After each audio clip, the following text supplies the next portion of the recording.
สวัสดีครับคลิปนี้เราจะมาใช้ไฟ USB แทนถ่านกันอันดับแรกก็หาคีย์บอร์ดเมาส์เก่าๆครับมาตัดเอาสาย USB ปลอกสาย USB ถ้าเห็นดำแดงนี่ก็สบายเลยนะครับคือดำคือลบ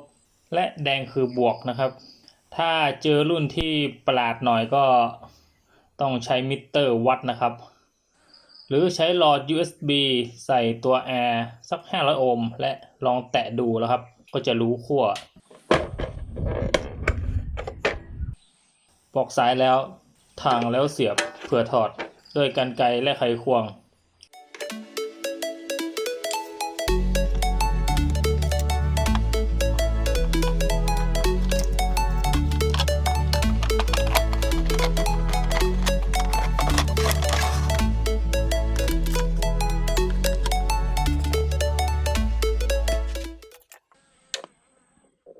ก็จะใช้ผ้าดาดหลังคาพระศรีวิกาการผ้าดาดหลังคาพระวออะไรต่างๆเครื่องใช้ไฟฟ้าที่สามารถใช้ USB นะครับไฟเลี้ยง5 โวลต์นะครับได้ก็คือถ่าน 3-4 ก้อนนะครับสมมติวิทยุนี้ใช้ถ่านอยู่3 ก้อน 1.5 นะครับ 1.5 คูณ 3 ก้อนนะครับ 1.5 โวลต์นะครับคูณ 3 ก้อนกับ 4.5 นะครับก็ใช้ได้ครับเพราะว่าตอนถ่านเต็มมันจะเป็น 1.7 นะครับ 1.7 โวลต์คูณ 3 ก้อนก็เท่ากับ 5.1 นะครับซึ่ง USB สามารถจ่ายไฟได้นะครับและ4 ก้อนก็สามารถใช้ได้นะครับสมมุติ 4 ก้อน 1.5 โวลต์ครับคูณ 4 ก้อนก็เท่ากับ 6 โวลต์นะครับจ่ายได้ตรงที่ตอนถ่านหมดครับ 1.2 โวลต์นะครับคูณ 4 ก้อนก็เท่ากับ 4.8 ซึ่ง 5 โวลต์สามารถจ่ายได้นะครับแต่ว่าไม่ค่อยเต็มประสิทธิภาพเท่าไหร่นะครับลำดับต่อไปคือกิโลชั่งน้ำหนักนะครับซึ่งใช้ถ่าน 2 ก้อนนะครับก็เป็น 1.5 คูณ 2 เป็น 3 โวลต์นะครับแต่ว่า USB เรา 5 โวลต์นะครับเราก็ใช้ตัว R ลด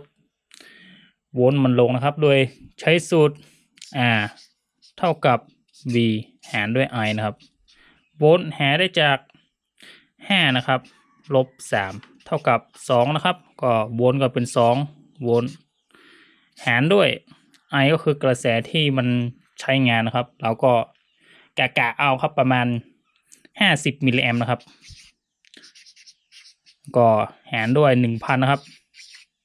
ก็จะเป็น 0.05 ก็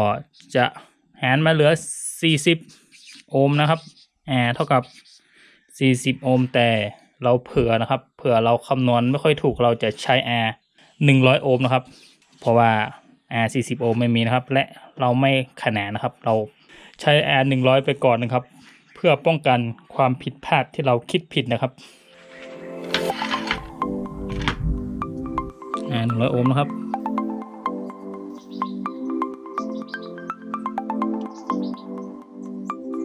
แล้วก็ซุกๆยัดๆไปก่อนนะครับเพื่อเรากลับใจเอามาใส่ถ่านคืนนะครับ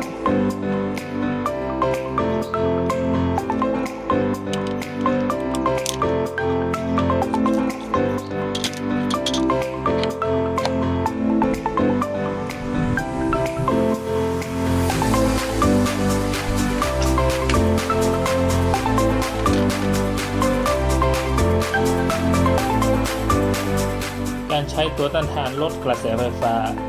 เหมาะสำหรับอุปกรณ์ขนาดเล็กที่กระแสไม่เกิน1 แอมป์นะครับเมื่อเราต่อ USB เรียบร้อยเราก็สามารถเสียบกับ power bank ได้เลยนะครับ